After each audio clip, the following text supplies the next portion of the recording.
Good morning, everyone, and welcome to the next episode of the Marketing Playbook brought to you by Bharat Network Group in association with the Banker Media, the Founder Media, and the Tech Disruptor Media. Before starting our session, let me give you a quick brief about our company. So, Bharat Network Group or BNG is a multi brand ecosystem that unify and empower India's leading voices and platforms across fintech, technology, startups, and others. So within this ecosystem, we have different platforms, starting with Tech Disruptor Media, which is a platform that covers innovation and digital transformation shaping enterprises. Then we have Banker Media that deliver insights and thought leadership for the banking and financial services community. Then we have Founder Media, which is a platform that captures startups, stories, and their journeys of how they are emerging as the leaders driving India's growth. I am your host, Aishwarya Saxena, Senior Associate Editor at BNG, and I am absolutely delighted to host this exclusive roundtable. Today's session, which is themed at Strategic Growth Levers, Winning the B2B Tech Market 2025, which is crafted for senior B2B marketing leaders navigating one of the most dynamic periods of our industry, which has ever experienced. So, to explore these themes in depth, we are joined by an exceptional panel of marketing leaders who are shaping the future of B2B technology. It's my privilege to introduce our distinguished speakers, starting from Apurv Bhatnagar, Head of Marketing, Strategy and GTM, Crayons. So, Apurv, can you give us a short brief so that you can introduce it to everyone? Okay, thanks, Aishwarya. Thanks for setting up the stage and inviting me for this panel discussion. Just to give a quick introduction about myself, I am part of the Crayon India Limited, which is the leading Swedish firm and partly doing both the cloud and AI piece as a system integrator, as well as in terms of direct cloud licensing sell for AWS, Microsoft, and now GCP. So before that, I was working with AWS for 5 years as an enterprise marketing head, bringing along close to 21 years of experience, touching across various streams of marketing and especially relevant topics which you have, which is the point of discussion. Happy to be here and love to contribute. Then we have Ms. Anjali Gupta, founder of Fractional CMO Company and former marketing head of CFI Technologies. Over to you, ma'am. Thanks, Aishwarya, and thank you for having me. Like you said, I am the founder, a new founder. About 8 months ago, I started my own firm called the Fractional CMO Company, and we provide fractional marketing leadership services to B2B firms, both tech and non-tech. And prior to that, I've had a very, very long working life. I worked in CFI, like you said, for about 3 years as head of marketing. Prior to that, I've spent time in IBM for 14 years, Kyndryl, Lenovo, Infosys. So I've been around the block a little bit with tech B2B. Total, I think I've spent about 27 years in the tech B2B industry. So thrilled to be here and happy to meet the rest of the panelists. Then we have Dr. Satish Srivastava, AVP Marketing from Protivity member firm India and Middle East region. So I've been with Protivity for about close to 10 years now. It is a global consulting firm. So in about 28 countries. And before this, I was with PwC for about 16 years. So my stint has been all in professional services industry. And prior to that, I was with a very small stint with PR industry. So that's my overall experience. But happy to join in, and I've been managing both the India and the Middle East markets in the organization. Going ahead with our discussions, let's talk about one of the biggest shifts that's happening in the Indian marketing landscape, and that's the audience itself. So, over the last decade, India's consumer base has fragmented across languages, income levels, and digital access. How are, as a marketing heads of your team resegmenting audience to ensure campaigns resonate with both metro and non-metro based consumers simultaneously. So Anjali, I would like to go start with you with this.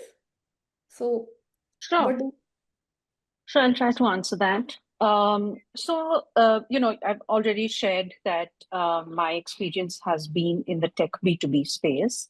Now, in the consumer world, the audience has always been very, very fragmented, right? Whether it is through language or income levels, etc. But in the technology space, it has not been that fragmented. The primary language of communication has been in English. The landscape has been mostly centered around the demographics have been mostly location based, in the metros, etc., etc. But now with technology centers, businesses opening up and becoming more digital across the country, the fragmentation has started to now show up in technology marketing also, right? But I would say, instead of looking at customers by location, by industry, or company size, we are looking mostly at things like intent, right? So when you talk about who is looking to buy or what are they, is there an awareness for the brand? We look at digital readiness and intent. So whether it is a startup in Indore exploring some sort of AI-led CX or a manufacturing company firm in Coimbatore modernizing its ERP, right? In that sense, tier three, tier four, they are not geographies anymore. They are mindsets, right? So when we talk about resegmenting audiences or ensuring that campaigns are resonating, we build narratives sort of in layers, right? One layer would be to speak to the enterprise buyer, right? Based on logic, on reliability, on return on investment, those kind of things, right? But another layer would speak to influencers, which is the IT manager. It could be a startup founder. It could be a system integrator, right? So the whole notion is that, or the idea is that the content must flex, right? It must really flex. And the real task for B2B brands or marketers like us is to simplify, make technology feel inclusive and empowering. And I think the best example I can take of who's doing this today is a brand like Zoho, right? Zoho has been in the news recently, but if you go back to some of the work they have done as marketers in the past 1 year, 1.5 years, they have really gone down to making the brand relatable in every part of the country to both the buyer and the influencer. So that's my two bit. Satish, do you agree with the views? No, no, absolutely. I do agree what Anjali was just saying. In fact, one more point that is there now, technology, what this has done is, and it has been there, there's been attempt, but it is kind of expedited, is the vernacularization of content and marketing, right? Now, it is not an impediment for a company to be reaching out to the audience in tier two or tier three cities, and there is a lot of pride of the consumer also if it is getting the marketing messaging in his or her language. So I think even the influencers, I mean, a lot of influencers, in fact, I was interesting part was I was just tracking this election. Let's say the elections happening right now. One of the political parties, they are actually giving more interviews to influencers right now rather than Yeah. mainstream media, which is very, very interesting fact. So I completely agree. I mean, it's going to explode next couple of years, 2 to 3 years. There are certain risks to it as well. We can come to it later. But I think I do agree on this part of technology enabling marketing campaigns in a big way. From a B2B perspective in the industry that I belong to, the content consumption is a little different, right? But slowly and gradually, we are also seeing content being consumed for B2B through Reels messaging, right? Hmm. And that is the kind of interesting part in a 30-second, 40-second messaging. And you're talking of technical matters that we discuss. from a professional consulting perspective also, that's the kind of messaging that is expected by our clients. In fact, some of the RFPs that we are saying that they would want to know more of these kind of messagings, creatives to be submitted to differentiate and to get to the you know evaluations as well. So that's an interesting thing that's come through. Apur, would you like to add more? Yes, absolutely. So, amazed by the insights which Satish has shared as well as Anjali has shared in terms of Reels going into the B2B space and influencing the season, and completely aligned with Anjali, the way in which Zoho has shaped the entire landscape of the marketing as well as the influencer marketing, especially coming from a theme-based marketing in terms of Indianized giant who is taking the global giants and so on and so forth. So very interesting times which we are in. But as far as B2B marketing is concerned for us as an organization, Pure India Limited as fun, and then even in my previous instinct, there is a we don't distinguish too much between tier two, tier three, tier one, right?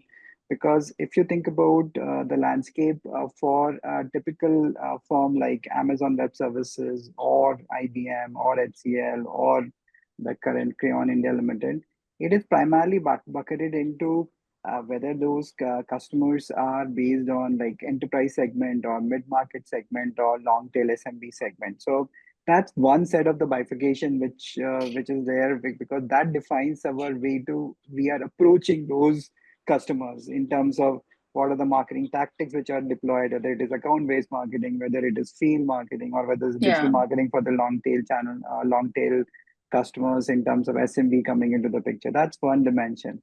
Second dimension is in terms of the industry wise setup, because every industry like from FSI to manufacturing to retail has its very unique problems. Like so, though we are trying to with generative AI and with cloud and so on and so forth, we are trying to lens it through the technology angle. But the way in which we as a marketer try to approach it is more in terms of understanding the pain points which the specific customers are having. So FSI will be having like more focused on customer experience and core banking things, while for manufacturing, it will be more in terms of production efficiencies or operational efficiencies, which they are trying to bring on the table, so on and so forth, right? And so that is the second angle through which we view the end customer audience as such, in terms rather than a cities per se. The third layer is in terms of the personas which we are trying to address, right? We cannot have a similar kind of a messaging for CFO persona or versus CIO persona. They are like though the product remain the same, the industry remain the same, but the language in which you are communicating it to those people, the channel through which you are approaching to these people or these personas, and why to miss the developer personas, right? Is entirely different, right? So fundamentally, for a B2B marketing space, the cities become less relevant, irrespective of where the customers are based off. The segment which they belong, which is enterprise, mid-market, the small SMB, the industry which they belong, which is like FSI, manufacturing, retail, e-commerce, so on and so forth. The persona they are, like whether it is an IT organization persona, or whether it is a business organization persona, whether it's a decision maker, whether it's an engineer, so on and so forth. That makes all the difference, and that's where we are trying to message those folks leveraging various technologies which are in place, whether it is Zoho or whether it is Reels which are in place. Reels we have not experimented, I would be very frank. In the sense we are instead of Reels, it is more in terms of podcast videos or customer testimonials, so on and so forth. So interesting time. Happy to like learn and grow. That's an interesting angle that you have mentioned. Based on our audience only, Indian audience is becoming more discerning now, and they are more price sensitive yet highly brand aware. So it's an interesting paradox that marketers must navigate daily. So talking on that, India's digital audience are becoming price sensitive. How does marketers maintain premium perception without alienating value-driven consumers? Apur, would you like to start? Sure, absolutely. See, I would say, as far as the B2B segment is concerned, where we are talking about the enterprise buyers and the organization which are buying it, right?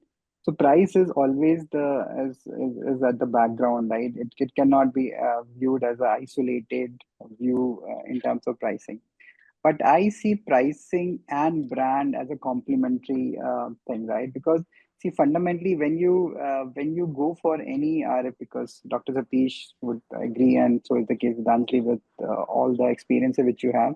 So there are three, four dimensions which are coming into the picture. Obviously, as an Indian consumer, whether it is enterprises, price becomes the bottom line where most of the decisions are taken. But price is not a differential factor because most of the organization, whether it is through RFP mode or in terms of you submitting code, are trying to meet the pricing through discounts and credits and things like that, right?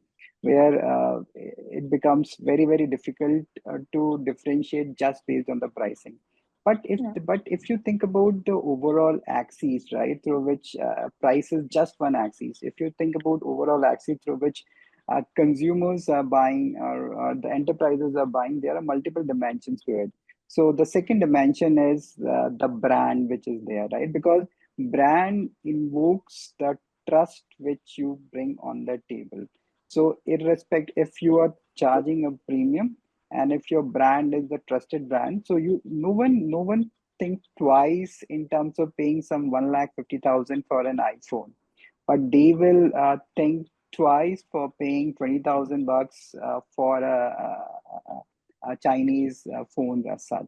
So that, but the purpose is the same, right? Both are 5G enabled, both are serving the same purpose, but is the Until brand. recently, both manufactured in China. And no, yeah, even all of them are now manufactured in India. The In India. Dixon Technology is manufacturing multiple phones. So is the case with Tata Communications. So Mm. the point is the brand perceptions comes very much while defining the margins and the pricing out there.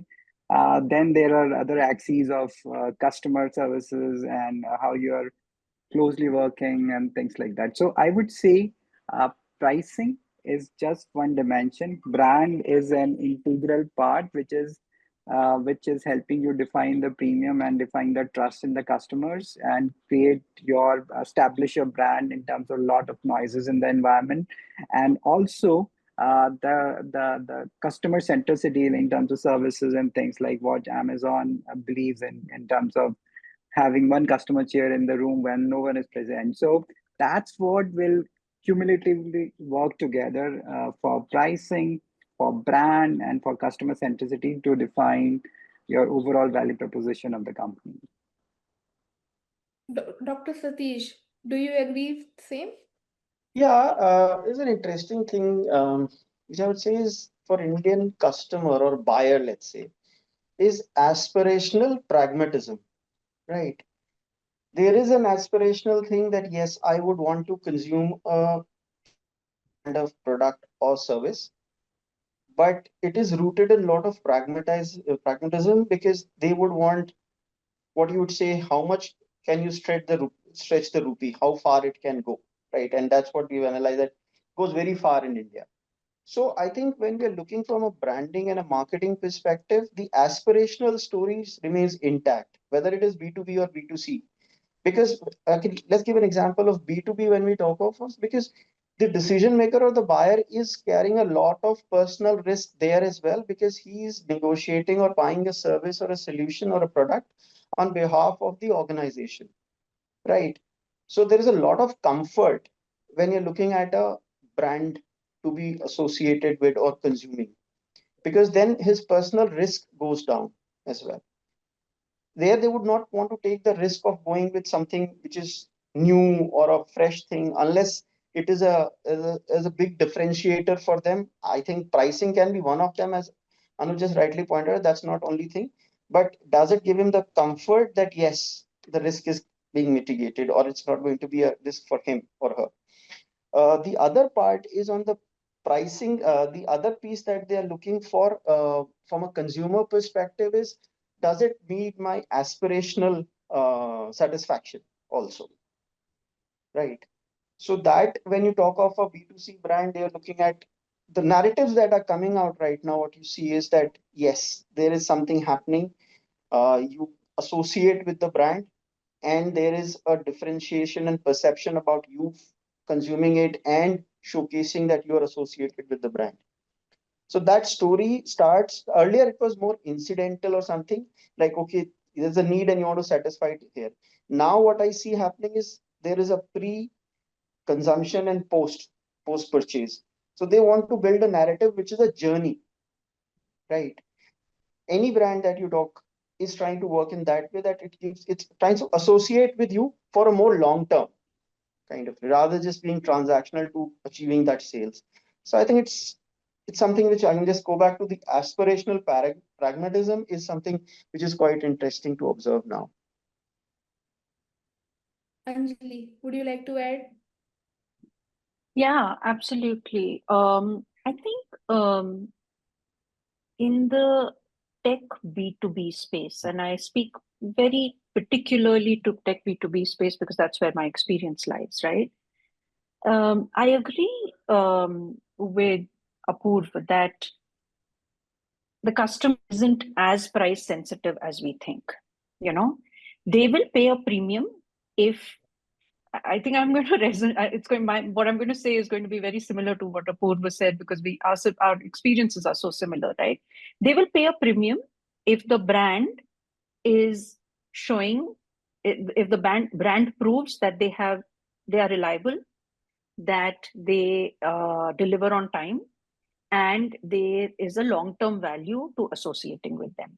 Again, I'm going to go back to something that Apurva was talking about in the first question, right? First answer, he was talking about how he builds narratives very specifically for the cohorts, right? The CFOs have a different narrative. What is that narrative?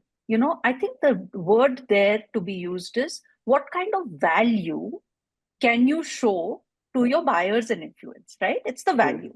So whether it is cloud, whether it is cybersecurity, whether it is data infrastructure, what the value you are able to show to them is going to become the differentiator and not the price, right, Aishwarya? So everybody who's buying technology wants enterprise grade capability, right? So the brand perception challenge is that how do you stay premium while being a brand that also delivers reliability, security, uptime, long-term value? That is the difference. So the answer to all of this lies in what experience the brand. And again, this goes back to I think what Apurva was talking about in terms of customer centricity, and then also what Dr. Srivastava was talking about in terms of being pragmatic. He talked about aspirational pragmatism. Now I was making notes when he was saying that, because what does pragmatic mean? Pragmatic mean be also having the ability to recognize and calculate results and outcomes, right? So premium today is that having the ability to be credible, to be able to calculate outcomes. Now let's look at AWS, since Apurva has been talking about Amazon, right? I'm going to take the AWS example. The AWS example from many years ago, that things have changed and evolved now, was that they were doling out they were doling out free space for developer community, right? Cloud. That was the whole infrastructure as a service model, and then it became platform as a service model, right? Now, what was the differentiator there? The differentiator was not necessarily the fact that it was free, because it was free only for a very short period of time. The differentiator over there was the value it brought to the developers, because along with that came many other elements, and Apurva can talk to that much better than I can, came many other elements that added to their ability to innovate and go to market quickly. That was the value. That was the value, right? So I think price is not the factor. It does matter at the end, but there is value in many other things in tech B2B. So Sorry, summing slightly long-winded answer, but Completely aligned. yeah, so summing it up, value is becoming the key differentiator. As you also talked about experiences, so our next topic of discussion is about how virtual and hybrid experiences are becoming mainstream. So, how are brands in India reinventing experiential marketing to create emotional impact at scale? Anjali, would you like to start again? Yeah, this question always makes me smile. In fact, I was on a panel just a couple of last week, and similar question was asked. See, at the end of the day, when you talk about experiences, these are experiences being felt and experienced by human beings. They're not machines, right? So B2C, B2B, it is a human being that you're talking to and engaging with. So they have to be the engagement has to be emotional, it has to be memorable, it has to have created an impact in the mind of that human being. So whether it is physical or it is virtual, both are the same. No one will engage or spend time on something that either does not entertain them or does not provide value to them. Going back to value, right? You have to do either one of those, if not both, right? So again, either it should entertain or it should provide value. So I'll give you some examples, right? You go and in IBM we used to have these very massive, and again, some of you would have attended the AWS events and all these massive mega events. Those are physical events, right? But when you go into them, there'll be one there'll be a F1 car that is sitting there that someone can get into and experience all the analytics that is happening with speed and all of that, right? Or there'll be some sort of other experiential thing in a photo booth that people are doing, which show them metrics of some sort. Those are physical events, Aishwarya. But the experience and the memory of it stays with someone who goes there for a long time, right? There is also all the digital stuff that is happening, the AGI videos and all of those that are happening. Those again are very memorable. They're very entertaining, but are they memorable? Now, I don't have an answer. I don't have a clear answer to your question. I think that as B2B brands, there has to be a mix of things, irrespective of whether you're doing physical or digital. What you need to remember is that you have to make the experience memorable for your customer. You have to make it value worthy. That person should say, I learned something new today, or I understood how I can take this back to my organization, implement it, and drive value with it. That is my sort of sum to it. Dr. Satish, do you agree? No, absolutely. I mean, look, there is no variance in what Apurva or Anjali is saying. So we are all aligned on this. It's all B2B. But Aishwarya I was think hoping that she'll create some ruckus here and make us disagree. so. I think only couple of things which I can think of is the digital and online and offline thing. I think what has expedited is our COVID experience. Uh, it simply, jump started a lot of online interaction and connect and everything because we consumed both products and services through that time as well. And it was something which was a lot of innovation took place in the marketing space around it. The other thing which of course which will be now coming through is the AI side of things, because that will probably give you more you will say if you talk of a service, it will give you a more connect with it. You would be able to see, experience it, right? Feel, watching it, connect with it. So the personification of the brand will happen virtually, which is happening. We've got, AI bots. We've got even, I mean, there was a AI minister also. Some interesting bit I read couple of days. There was in some country there is a virtual AI minister also in the cabinet. Yeah. Better So at governance than a human one, I'm sure. so yes, so I think it has to be a mix, and depending on the industry, you cannot wish that everything is is remains virtual or offline as well, but it will have to be both. And in some cases, you will have to offer the option of your buyer to experience whether he wants to do an online experience of your brand or he's preferring to do a offline or in person or online. What happens, the I think one thing which is made it a little better is the mass customization which can be done now virtually, right? I mean, we always do it in the B2B industry. You cannot have one cookie cutter kind of a solution or a campaign. You will have to go what Apurva was saying by the client or the persona segmentation. Even your buyer also, even if in the same segment, there is last mass customization that we do the personalization bit of it. Now that kind of possibility is very much available to all brands in a way. Whether it is a B2C brand, they can also look at customization. We experience it. A lot of things which comes into our mailbox, comes into our social media handles. There's a lot of personalization coming our way. And of course, there is the impact of the analytics at the back end, the amount of data that is there. So that personalization is getting better.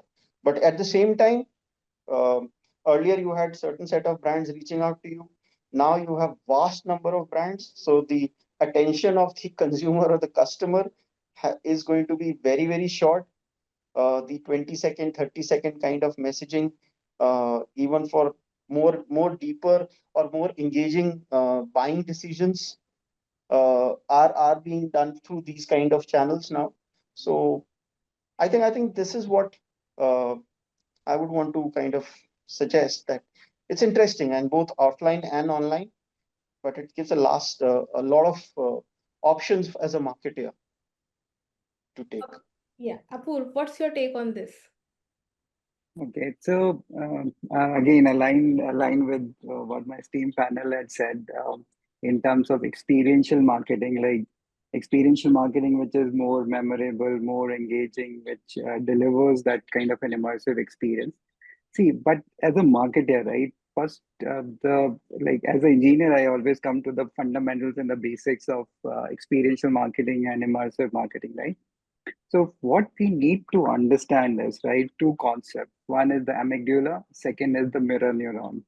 So when you think about a person, right, typically when you think about, even if in a B2B scenario, if it is a CIO or CFO making that decision, it is typically we think that he is thinking rationally, logically, comparing price, comparing all the things. But actually, it is not, right. His journey has like 80% of the journey has already been shaped up while he is browsing the internet, and that's only the last 20%, which is the last mile connectivity which the sales guys are doing. And that's where the concept of amygdala comes in, right? Which is the non-rational brain, which is the inner brain, which pushes people to make that decision. So, if you have that brand connect, emotional connect, it will immediately come into the picture, irrespective of even if you are doing having a higher pricing, because that perception is there in the individual.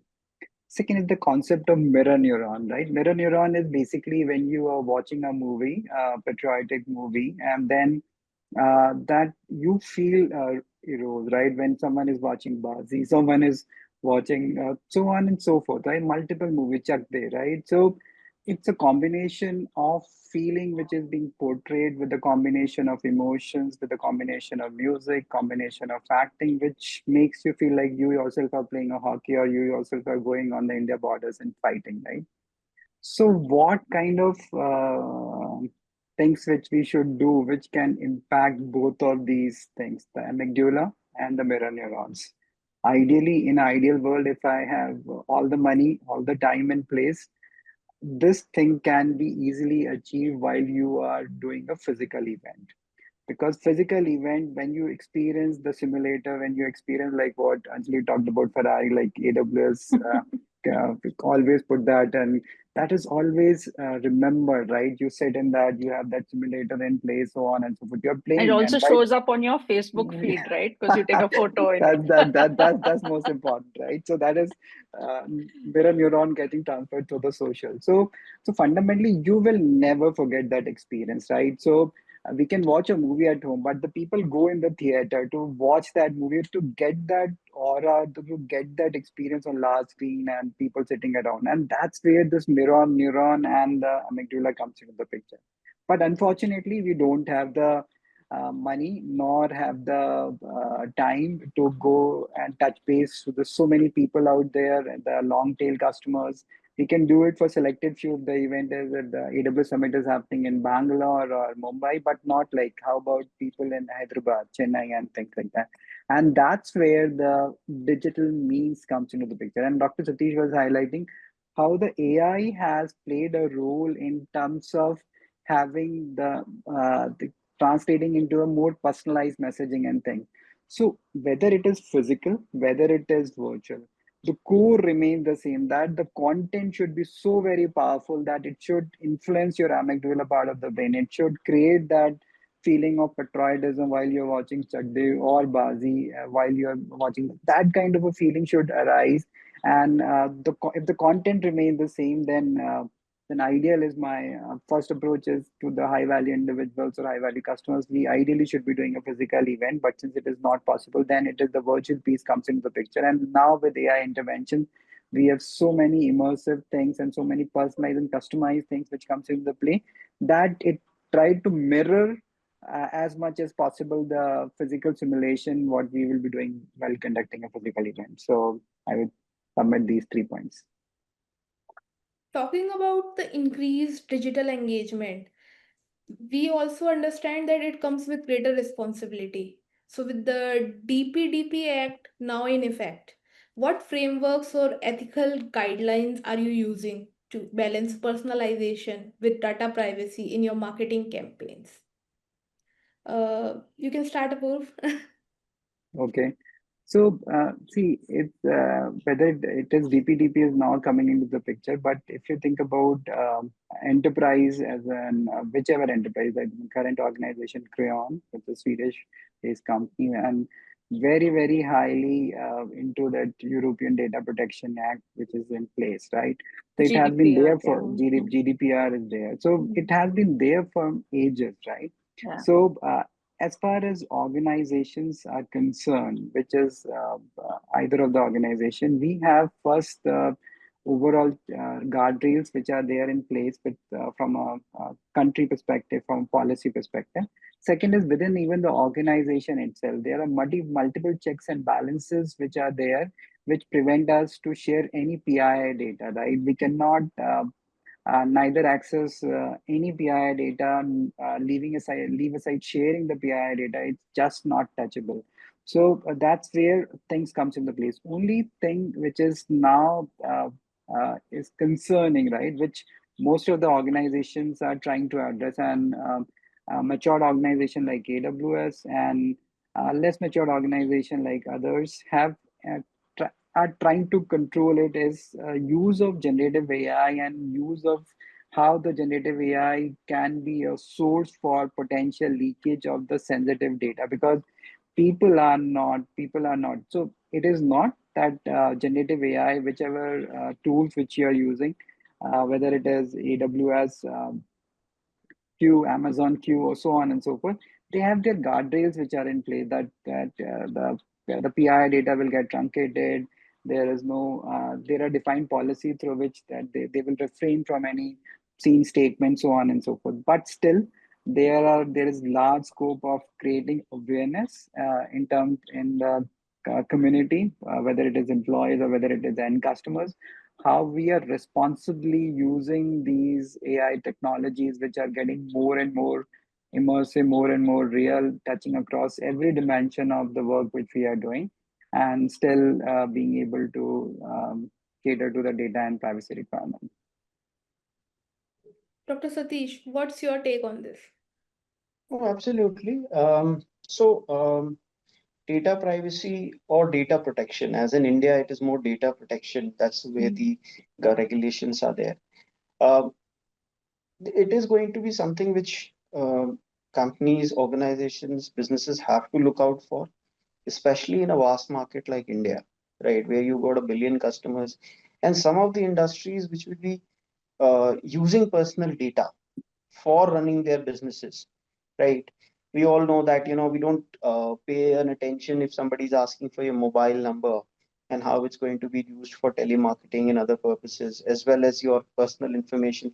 So it will come down to it will create an impact for businesses, and they need to have their strategies in place. I feel that, maybe the larger organizations have thought through it, but I think there are a lot of mid-tier and other organizations which are not aware of it. But then there is no differentiation with the regulations between the size of business that you are in, right? So that piece, as organizations, have to be very, very aware of that. How are we consuming the data? How are we storing it? How are we using it? Um, Organizations, B2B organizations, like as Apurva was saying, or I'm sure Anjali would also add to it, for the organizations we're all B2B, it becomes critical for us also, because then we are servicing clients. There is a lot of confidential information that we are handling, and we are doing work for clients, wherein this data protection becomes very, very critical. Our business, regular course of business, day to day. The other piece which Apurva was interestingly highlighting was the AI, use of AI, the generative AI piece. Now everybody has access to it, right? Now, what information are they putting up uh, uh, while servicing their clients? What is the governance around it, right? All of that has to be coming in from, let's say, human capital perspective also. That this is what we have the policies. This is how you would be using it. A lot of organizations are building their own AI internal platforms to manage all of that, but most organizations may not have that kind of infrastructure to do it, right? Even a phone, I have 3 AI platforms on my phone, right? I mean, my hardware from the company can be, governed, but what I have, and what am I putting out, how am I sharing information, and where it is going to be ultimately utilized? I think those are very, very real risks that will come. And again, it will be coming impacting the organization. Individual is right, lowered on the order, but when this kind of incident happens, it's the organization that gets impacted. I mean, I would not know the name, but we've just come out of a recent incidents that happened, about a fortnight back, where a service provider was highlighted for generating some content which was AI, and then it was found to be serviced through an AI platform as well. So it has a very direct and huge impact in the foreseeable future, both at an individual level, at an organization level, for data privacy, and with new innovations that are coming in. Right now, even if you are creating platforms, I don't know how much governance is there on these platforms. I mean, every day there's a new app that is being developed on these platforms. I think that all of that will come in. I'm sure Anjali, you would, from a tech perspective, and Apurva have a better visibility and thoughts to it. But certainly, it's critical. It's very critical right now. Yeah, absolutely.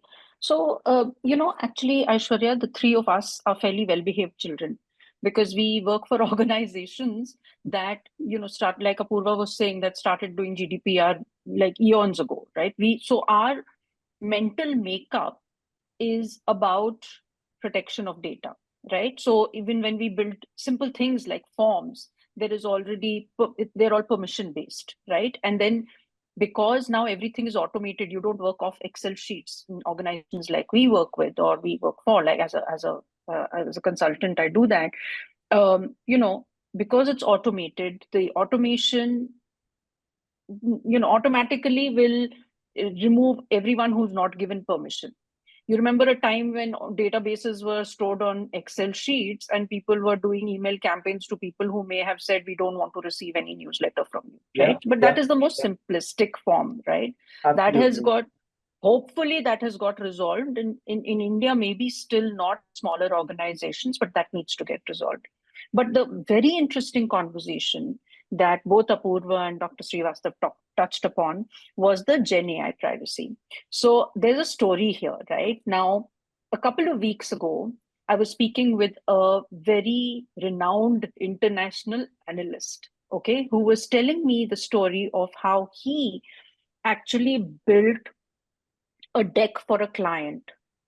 And because he wanted to, simple thing like create the deck as a proposed route for them to take, okay, on a product roadmap.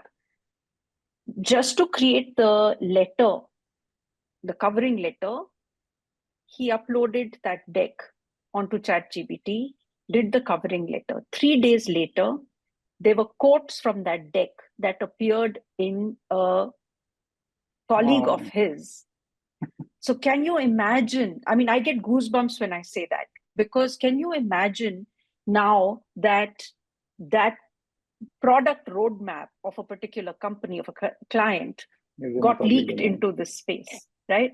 It's unreal. So like he said, it didn't even strike me. It didn't even strike him, right? It doesn't strike us. So to what Dr. Srivastava was just saying, every day there are newer things that are coming in, and it just doesn't strike you in terms of how your data is being scraped, where it is being published, what people are using it for. So it is a scary situation. It is no longer about, oh, I'm not going to fill this form, you know. Form, what form? People don't need you to fill a form anymore, right? They can get to you anyways. So I think we just all have to be very mindful, both as individuals and as brands, in what we are doing, how we are doing it, what kind of guardrails we are putting in place, because as DPDP can again bring in certain regulations, but how we implement those, where we implement those. GDPR was I remember when GDPR first came, I was in the industry and I found it highly irritating, right? But then it became a habit.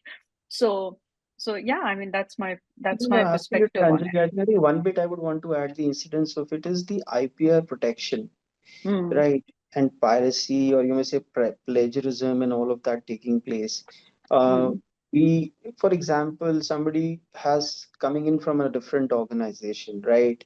He's carrying some materials with him, and that happens, right? And in the B2B space, and then he says that fine, there are certain methodologies, certain tools that are there, which I can easily, I mean, they upload it on, let's say, AI platform to transform that to be in an unrecognizable shape so that they can be leveraging for another organization, right? However, when you are putting out these materials as marketing materials, naturally your competing firms will take note of it and find out that this is something that we have done, right?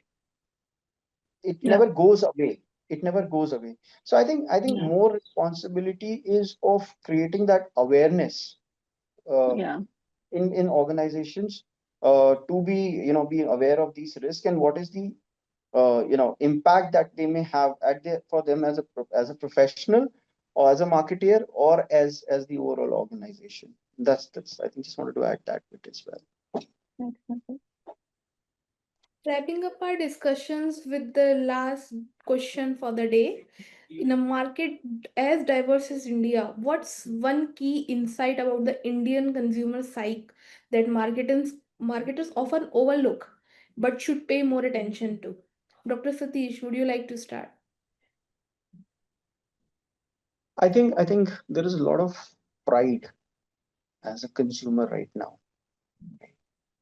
What we're doing in the state we are, at the shape our economy is, the way we are going, in the direction we are growing, there is a lot of pride at as a citizen consumer or a customer that is there.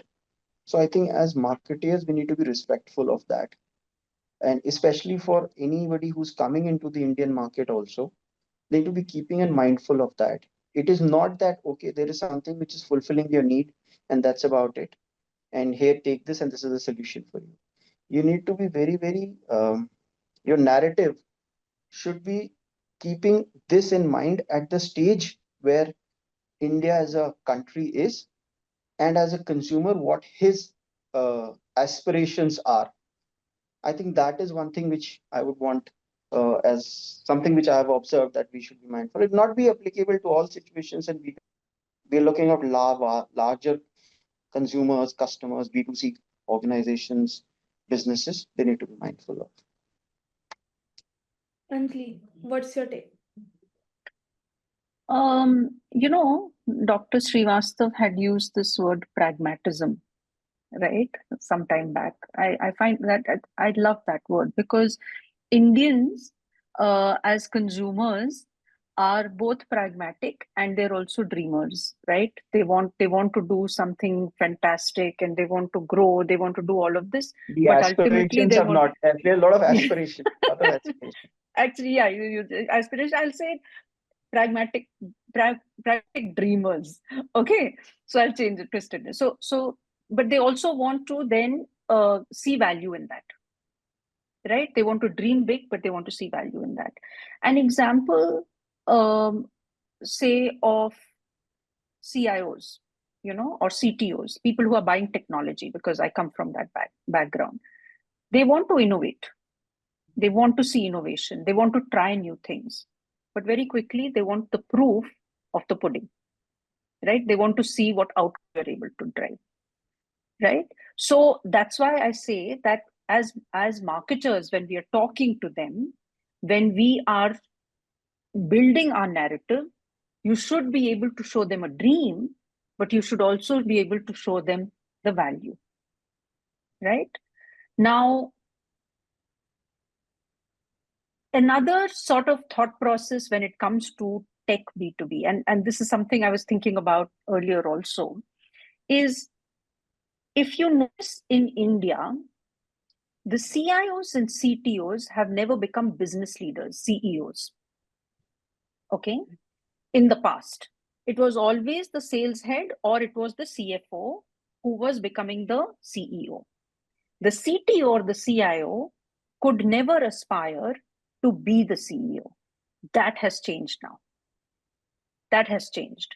So, as marketers, when you are marketing and you're building your narrative for the CIO or the CTO to show them the dream of how you can drive business outcomes is very important. To show them the dream that how they can be on the board and on that table where the board is there is very important.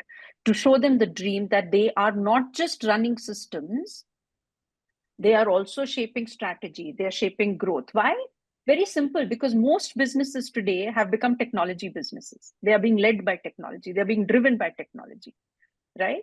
So today's CIOs and CTOs are aspiring CEOs, and I think marketers need to remember that again, going back to Dr. Srivastav, what he said, the whole aspirational thing, aspirational aspect of of a person's mindset is something we need to tap into. I don't know if that made sense, but Apoorv, what's your approach on this? Completely align what Dr. Srivastav has said, as well as Anjali has highlighted in different dimensions. The single word can be like creating emotional connect through brand trust, because in Indian society is like all about emotions, all about connection, whether it is aspirational, whether it is pragmatism, and so on and so forth. So, and that's what most of the brands, I would not say missing, but may not be actively working in terms of their pursuit for getting new business, getting immediate leads and SQLs, and so on and so forth. So, uh, that's where the importance of emotional connect through brand trust becomes so very important, which indirectly plays a critical role in any of the decision making, whether it is CIOs or whether it is the business persona.